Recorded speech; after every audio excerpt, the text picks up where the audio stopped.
ప్రియమైన విద్యార్థులారా, మీరు మీ జీవితంలో ఒక ముఖ్యమైన దశను విజయవంతంగా పూర్తి చేసుకున్నారు. అదే పబ్లిక్ పరీక్షలను విజయవంతంగా రాసుకున్నారు. ఈ సందర్భంగా మీ అందరికీ కూడా నా హృదయపూర్వక అభినందనలు. మీరిప్పుడు మరో కొత్త ప్రయాణానికి సిద్ధమవుతున్నారు. అదే ఇంటర్, ఐటీఐ లేదా పాలిటెక్నిక్ లాంటి కోర్సుల్లో చేరడం. చాలా ఆనందించేటువంటి సమయం.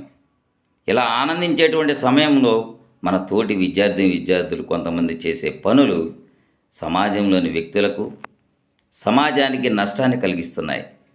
అవేంటంటే, మన పాఠశాలలోని టాయిలెట్స్ను ధ్వంసం చేయటం, ఫ్యాన్ రెక్కలను వంచివేయడం, స్విచ్ బోర్డులను పగలగొట్టడం, ఫర్నిచర్ను విరగ్గొట్టడం, ఆఖరికి టీచర్ల బైక్ల సీట్లను కోయటం లాంటివి. ఒక్కసారి ఆలోచించండి. ఈ బడిలోని ప్రతి వస్తువు ఎవరి సొత్తు కాదు. అది మనందరిది, మన సమాజ ఆస్తి.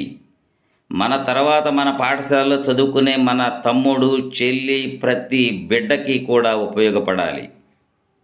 అదే ఉద్దేశంతో మన ఆంధ్రప్రదేశ్ ముఖ్యమంత్రి శ్రీ నారా చంద్రబాబు నాయుడు గారు మరియు విద్యాశాఖ మంత్రి లోకేష్ బాబు గారు పాఠశాలల అభివృద్ధి కోసం విద్యాంజలి అనే కార్యక్రమాన్ని ఏర్పాటు చేసి గ్రామంలోని ప్రజలు, విద్యావేత్తలు, పూర్వ విద్యార్థుల సహకారంతో బడిని అభివృద్ధి చేయడానికి కంకణం కట్టుకొని అహర్నిశలు కృషి చేస్తున్నటువంటి ఈ సందర్భంలో మన బడిలోని వస్తువులను మనం పాడు చేస్తామా?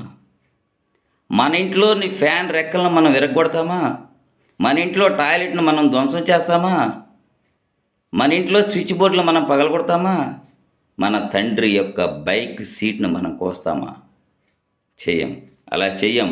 ఎందుకంటే అది మనది అని భావిస్తాం. మరి ఈ పాఠశాల కూడా మనదే, మనందరిది. ఒక్కసారి ఆలోచించండి. మనం ఈ పాఠశాలను విడిచి వెళ్తున్నాం. ఇప్పుడు ఈ పాఠశాలను విడిచి వెళ్ళేటప్పుడు మీరు మంచి గుర్తులను వదిలేసి వెళ్తారా, లేదా చెడు జ్ఞాపకాలను వదిలేసి వెళ్తారా? చదువు అంటే కేవలం మార్కులే కాదు, మనకు ఉపయోగపడినటువంటి వస్తువుని మన తర్వాతి తరాల వారికి అందించటం, అలానే బాధ్యతగా మెలగటం. మన పని అయిపోయిందని పాడు చేయటం కాదు, మన తర్వాత వారికి మంచిగా వదిలి వెళ్ళటం కూడా మన గొప్పది. గుర్తుంచుకోండి, మన బడి, మన గౌరవం, మన